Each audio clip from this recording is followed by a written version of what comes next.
कलामी खुदा में से ज़बूर नंबर 6। ए खुदावन, तू मुझे अपने कहर में ना चिढ़ और अपने गैज़ो गज़ब में मुझे तनबीह ना दे।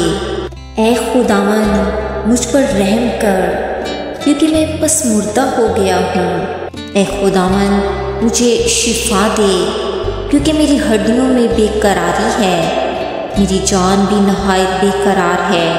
और तू ए खुदावन कब तक? लौट ए खुदावन, मेरी जान को छुड़ा, अपनी शफ़क़त की खातिर मुझे बचा ले, क्योंकि मौत के बाद तेरी याद नहीं होती। कब्र में कौन तेरी शुक्रगुजारी करेगा? मैं कराहते कराहते थक गया, मैं अपना पलंग आंसुओं से भिगोता हूँ। हर रात मेरा बिस्तर तैरता है, मेरी आँख गम के मारे बैठी जाती है और मेरे सब मुखालफों के सबब से धुंधलाने लगी। ऐ सब बदकिरदारो, मेरे पास से दूर हो, क्योंकि खुदावन ने मेरे रोने की आवाज़ सुन ली है।